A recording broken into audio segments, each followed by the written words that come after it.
Hi there everybody, Jules here, and today we're going to be ranking the Legend of Zelda Ocarina of Time temples. Now I'm going to be ranking the temples based on puzzles, bosses, and mini bosses. And before I say anything, the water temple is not the worst temple in the game. In my opinion, please don't destroy me in the comments. I'll explain why when I get to the water temple. But anyways guys, let's start this tier list. Let's go. So to me, this felt more like a tutorial dungeon per se. It wasn't too exciting, but it did do a really good job being just a tutorial dungeon. And introduced us to the game and introduced us to the mechanics of climbing, of finding keys, using switches, using new items to progress, like using the slingshot throughout the entire level. Oh my. So overall, not a bad introduction. The puzzles are super basic. There's nothing too mind-blowing, but the atmosphere makes it really memorable. Being inside a giant cursed tree, I mean, it's kind of cool if you think about it. But the only puzzle I could think of was probably the Deku Scrap puzzle towards the end, where I think the order was 2 through 1. I'm pretty sure it's the order. I might be wrong. Don't quote me on it. It has been a while since I played that level per se. Mini boss wise, there was not really any mini boss that I could think of or remember too much. Queen Gomo for a boss wasn't bad. She was pretty terrifying. I mean, she was the very first boss fight, so it wasn't going to be a very difficult fight. All you have to do is slingshot her in the eye and then use your sword. That's basically it. It wasn't exciting per se, but it was a good introduction to the game. Like I say, introduction level. So overall, inside the Deku Tree for a tutorial level or tutorial dungeon per se, not a bad start. For me personally, this is gonna be kind of tough. Or I would probably put inside the Great Deku Tree in B tier. Just because, like I say, it's just a tutorial level. Nothing too exciting. Does have a pretty good boss fight. I mean, it's the very first boss you fight in the game. But no mini boss and lack exciting puzzles. I'll leave it at B. But like I say, it's just the first temple or first dungeon. We still got a couple more to go. Second dungeon, Dodongo's Cavern. So for me, this level wasn't bad. All right, it was exciting because you got to blow a bunch of stuff up. Puzzles were hidden behind explosions. You finally get to use bombs in the game, so it wasn't too bad. No mini boss in this one either. The Kidling doesn't seem to have any mini bosses in his dungeons. I did like the puzzle where, I don't know if it was if it'd be considered a puzzle, but where you have to blow the giant Dodongo's eyes to open that secret passage in the middle. I thought that was a pretty interesting puzzle. Not exciting, but it was interesting and unique in its own way. Now the boss fight for Dodongo's Cavern, I did not like. I wasn't a big fan of fighting King Dodongo, because if you think about it, all you're doing is just throwing a bomb in his mouth, shoots fire, throw bomb, rolls. You literally only need 2 Deku sticks. If you use 2 Deku sticks and jump slash, it defeats him. So not a really exciting boss fight per se, in my opinion. Hopefully I don't make anyone mad, because a lot of people do like Dodongo's Cavern. Me personally, I wasn't a big fan of it. I would put it honestly in B, but with the lackluster boss fight, in my opinion, I'm gonna put it in C. I did like the puzzles though, like blowing stuff up with bombs, especially solving the puzzle where you have to blow up the eyes to open that secret passage. I thought that was a pretty interesting way to use bombs. But for the lackluster boss fight, I'm gonna put it in C. So for a temple that I'm not too excited about, I won't talk too much about it per se. But for me personally, I'm gonna put Dodongo's Cavern in C. Okay, let's start all over. Jabu Jabu's Belly. Man, that's a very weird and unique dungeon. You're inside basically a giant fish. The puzzles are I don't like the whole entire you have to carry Princess Ruto around and for her to get you to places, like so you can get to a specific door. It's kind of not a puzzle, but it is a puzzle in a way. Not too exciting. A lot of people do not like Jabu Jabu's Belly. I'm one of those people also. The enemies, you're fighting electrocuted jellyfish all over the place. It does have a big octo for a mini boss, which is not bad. It's a really good like different change of pacing, because you didn't really have any mini bosses inside the Great Deku Tree or in Dodongo's Cavern. So pretty good. And Baronade for a boss, I honestly like Baronade. It was my favorite boss fight for Kid Link, because you use the boomerang all the time. You have to use the boomerang and it's really cool. You have to be careful because of her spinning all over the place, and you have to like time your jumps and your attacks carefully. So I'm gonna put it in I'm not gonna put it in S tier, guys, don't worry. Hey bro, come on now, dog. I'm gonna put D tier. I'm gonna leave it in D tier because, like I say, it wasn't too exciting in a lot of aspects, but it did have a pretty good boss fight. I will give it that. I did love fighting Baronade, so we'll give it a D tier. I mean, the only thing I liked about it honestly was just the boss fight. Bottom of Well. A good required side dungeon that you have to do to get the Lens of Truth. I wouldn't say it's like a really spectacular dungeon, but it is required to get the Lens of Truth. I mean, you don't really need the Lens of Truth if you think about it, because you could beat the Shadow Temple without it, but it is a little difficult. The puzzle design here is kind of all over the place. So the biggest thing that this dungeon has to be the atmosphere, because it's very creepy.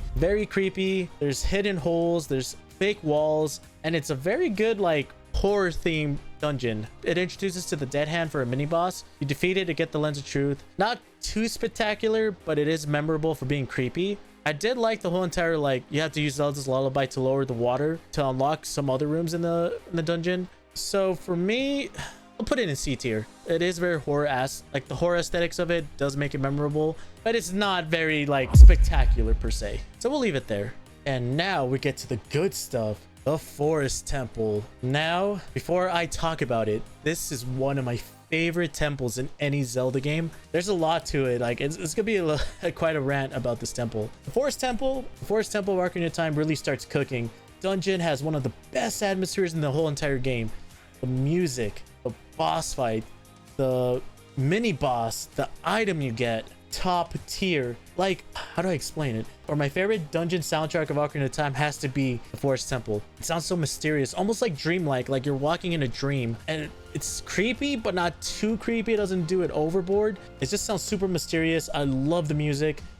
You're wandering through a haunted ruin basically that's been abandoned for years in a forest, which is pretty cool. The puzzles are a huge upgrade from the child dungeons because I mean you literally have to fight 4 Poe sisters and then you use the bow to hit their painting so they could spawn in. It's honestly such a great unique puzzle design in a way. I mean, come on, you shoot a painting and then you fight Poes. It's like unique, you know? They're simple for mini bosses, but they're not too difficult. You have to be like timing their attacks right so you can hit them. They have shields.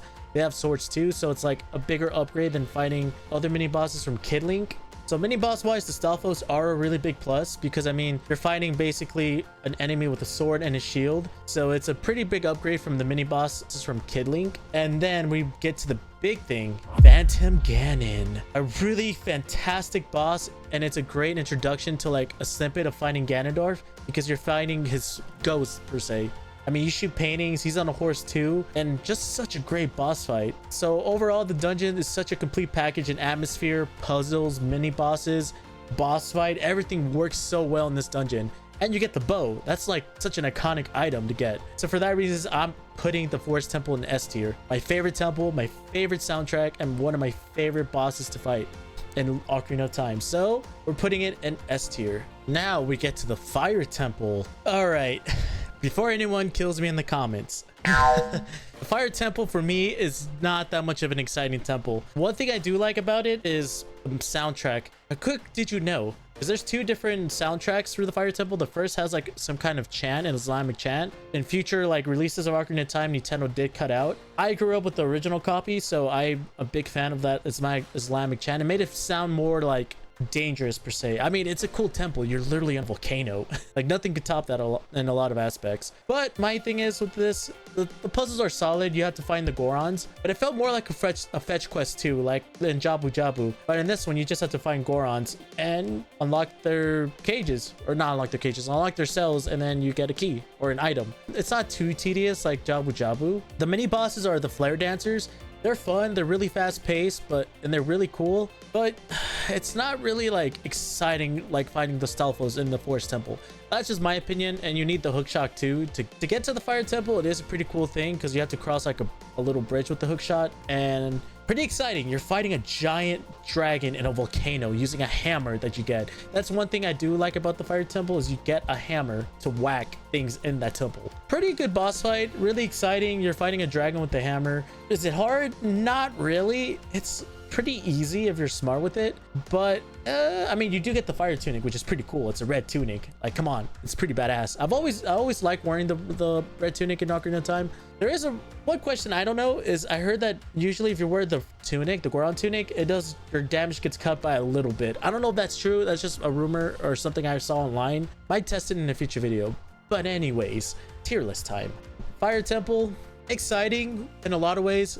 I'll put it in A tier just because. S tier not really, because it's not because I'm not a big fan of it. It's just because there's just some stuff in it that prevents it from being S tier. For me, it's the fetch quest for the Gorons. You don't have to do it, but it just felt like you had to in a way. So I'm putting it in A tier because I'm not a big fan of fetch quests. And now we get to the second side dungeon in the game, the Ice Cavern. For me, the Ice Cavern, I felt like an ice temple would have been really cool, but I could see why they would change it to like a side temple instead.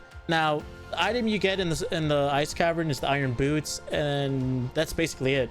The blue fire is not really used anywhere else in the game besides the ice cavern. Second side dungeon in the game, you get the iron boots here. It's not overly excited. I do like the music in it, the OST in it, because it is like, it's got like that chilly vibe to it. The puzzles are simple. You just literally get blue fire to melt red ice. Red or pink? Is it red or pink? I think it's red. Red ice, and that's basically it. You do need it to get the Zoran tunic, which you get it by melting the ice around the King Zoan. Then you melt the wall of ice in the shop. That's basically all you need the blue fire outside the ice cavern. Not a very excited temple, not a very exciting side dungeon per se. The White Wolfo mini boss is pretty basic. It's just a White Wolfo. It's nothing like too exciting like the Stalfos per se. So for me, I'm gonna give it a C tier.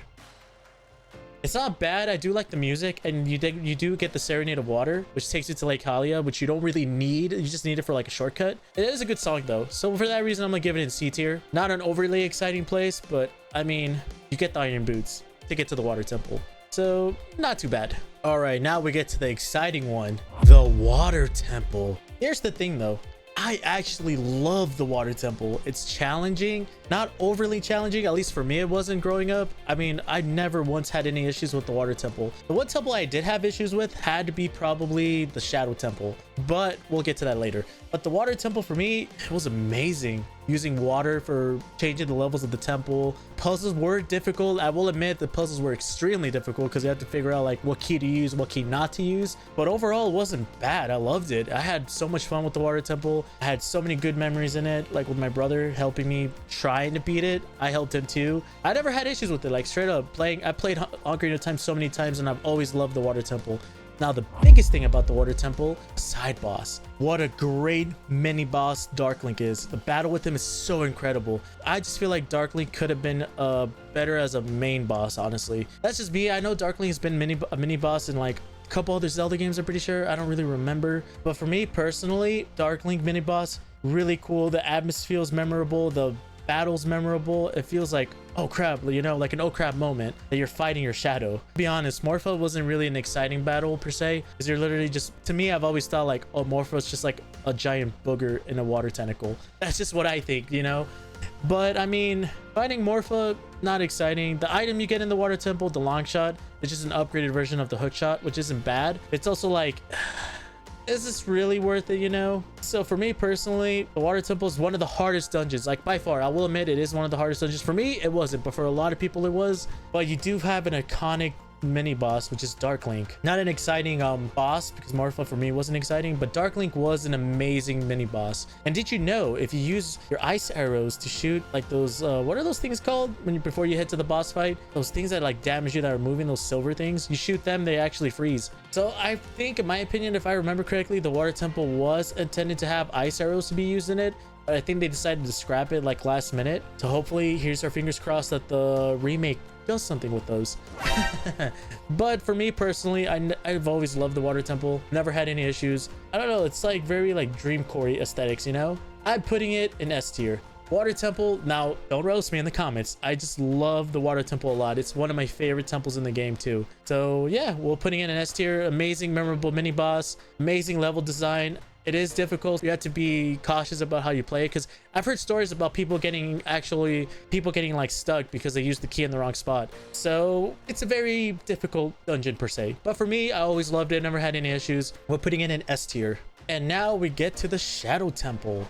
The Shadow Temple is one of the most creepiest temples in all of Ocarina of Time, or probably all of any Legend of Zelda game. The atmosphere is creepy, the music is creepy, they got torture devices all over the place, invisible enemies, fake walls, like you need the Lens of Truth. I've seen people beat the game or beat the dungeon without the Lens of Truth, even though it looks extremely difficult. There's a lot of traps, you got to be careful where you step, where you walk to. That's basically what the puzzles are. You need the Lens of Truth with the puzzles mostly, hidden hallways and traps trying to kill you basically. So not overly complicated on puzzles. I mean, there's some of those silver rupee ones, but like I say, the puzzles weren't difficult. It was just more of like, oh, I gotta see where I'm going, or I gotta see if I can find this. The mini boss, Dead Hand, terrifying mini boss, but it's just the same mini boss you fight in the bottom of well, basically. It's creepy, but it's not overly difficult. The main win of this temple has to be Bongo Bongo. Bongo Bongo is a very fun boss fight. He's extremely creepy too. He's the one boss that I'm super excited to see in the remake. The remake hasn't come out yet, the timing of filming this video, but Bongo Bongo, definitely such a fun boss fight. Not extremely hard, but he is extremely terrifying, extremely menacing looking. You need the hover boots. That's the one item you do get in the Shadow Temple. The hover boots, they're really helpful throughout the game. They do slide all over the place, which is their downside, but they are pretty cool looking cosmetic item, in my opinion. I always like using the hover boots on Link, even though they kind of do suck in a way. What? But Bongo Bongo, definitely memorable boss fight. Bongo Bongo. And if you use the ice arrows, you can freeze his hands, which is a pretty cool thing that I never knew about until recently. One thing I will say, my one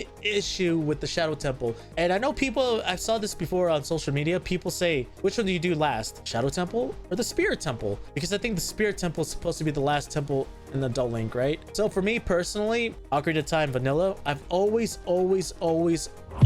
done the Shadow Temple last, because it feels more like it should be the last temple, because you get Impa, I think that's her name, right? Impa as the Sage of Shadows. So it's like, why isn't she the last one? You know what I mean? So for that reason, I'm gonna put it in A tier, which I feel like this temple should have been the last temple. I don't know why it was the second to last temple. At least I think it was. I might be wrong. But like I say, I felt like this was supposed to be the last temple.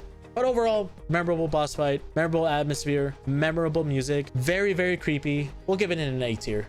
Now we get to the Spirit Temple. The Spirit Temple is one of the coolest temples in all of Ocarina of Time, because it does something different than any other temple. You play as Kid Link and Adult Link to progress in the temple, which is a pretty smart concept. But for me personally, I felt like there was too much backtracking in it. No, you use Kid Link to get the silver gauntlets, and then you use Adult Link to get the mirror shield, which the mirror shield is such a cool design. Love that. It does make the temple feel bigger, but it also feels like you're doing a lot of backtracking. At least that's what I thought when I first played it. The puzzles are great because the dungeons constantly mixes combat, exploration, and item usage without feeling too repetitive, especially with the mirror shield. You do use that in some puzzles, which is awesome. Well, it's not as confusing as the water temple per se, but to me, like I say, it was confusing. Other people love it because of the music. I love the music in it too. Like, it's very Egyptian like. The mini bosses is a huge plus for me too, because I mean, you're fighting Iron Knuckles, one of the hardest mini bosses in all of Ocarina of Time. It's very dramatic too, because you have to be careful, because I think one swing takes like what, 4 hearts. So if you don't have enough hearts, it literally just takes 2 hits to kill you. So careful with it. It is a very memorable mini boss fight, I will say. Now the biggest W in this, Twin Nova. Twin Nova is one of the funnest boss fights in the game. You use the mirror shield, you have to use the elements of fire and ice, you know. It's a pretty fun concept. The visuals are really great too, and it's very unique that there's 2 levels to fighting her. You fight both of the sisters one-on-one, and then they combine together. Not one-on-one, but you fight them like, you know, you use your mirror shield to deflect one to hit the other one, and then they combine together and you find just one enemy. So the visuals feels really great. The boss is amazing. The boss room is pretty nice too, like stage wise.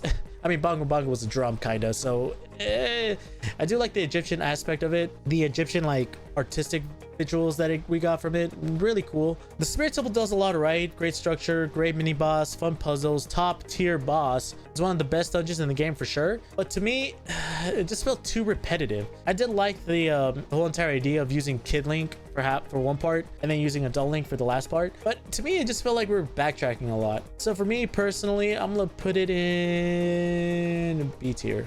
Like I say, not a bad boss, not a bad temple, but B tier for me, just because, I mean, I just didn't like the backtrack. It felt like backtracking. I don't know if it was backtracking per se, but it just felt like backtracking. So we'll put it in B tier.